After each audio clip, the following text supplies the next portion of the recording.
আসসালামু আলাইকুম my YouTube family. আশা করি সবাই ভালো আছেন। আজকে আপনাদের জন্য একটা ভিডিও নিয়ে আসলাম, সেটা হচ্ছে কিভাবে লম্বা করে স্ক্রিনশট নেবেন। আমরা সাধারণত স্ক্রিনশট নিলে সেটা মোবাইলের স্ক্রিনে যতটুকু দেখা যায় ততটুকুতেই সীমাবদ্ধ থাকে।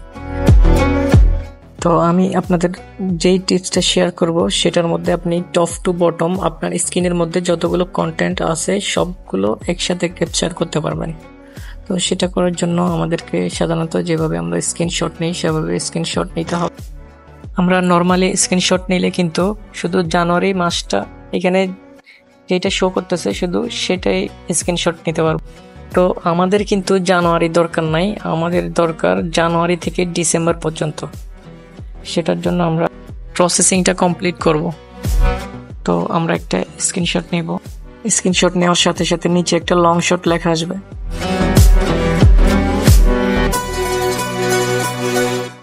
কোনো মোবাইলে ক্যাপচার মোর আসতে পারে, আর কোনো মোবাইলে স্ক্রল আসতে পারে। তো স্ক্রল অথবা লং শটে ক্লিক করার পরে স্ক্রিনটা অটোমেটিক স্ক্রল হতে থাকবে নিচের দিকে। আমরা চাইলে নিজেরা উপর দিকে স্ক্রল করতে পারি। অটোমেটিক হলে এটা আস্তে আস্তে হবে, নিজে নিজে করলে সেটা অনেক দ্রুত করা যাবে। তো আমার জানুয়ারি থেকে ডিসেম্বর পর্যন্ত দরকার, আমি অতটুকুর মধ্যে রেখে সেভে ক্লিক করব।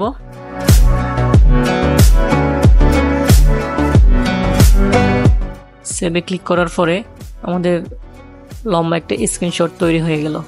দেখুন, এটা দেখতে অনেক ছোট দেখা যাচ্ছে, কিন্তু আপনি জুম করলে এটা ক্লিয়ার দেখা যাবে, রেজুলেশন কমবে না, আপনি ক্লিয়ার সব কিছু দেখতে পারবেন, বুঝতে পারবেন।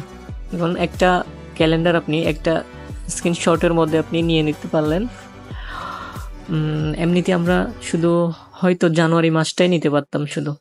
তো টিপসটা আপনাদের কাছে কেমন লাগলো জানাব। আর একটা কথা বলে রাখি, আপনারা যতটুকু স্ক্রল ডাউন করবেন ততটুকুই ক্যাপচার হবে, উপর থেকে নিচে যতটুকু ডাউন করবেন ততটুকুই ক্যাপচার হবে। ফটো এডিটিং এবং গ্রাফিক্স ডিজাইনের পাশাপাশি টিপস অ্যান্ড ট্রিক শেয়ার করব।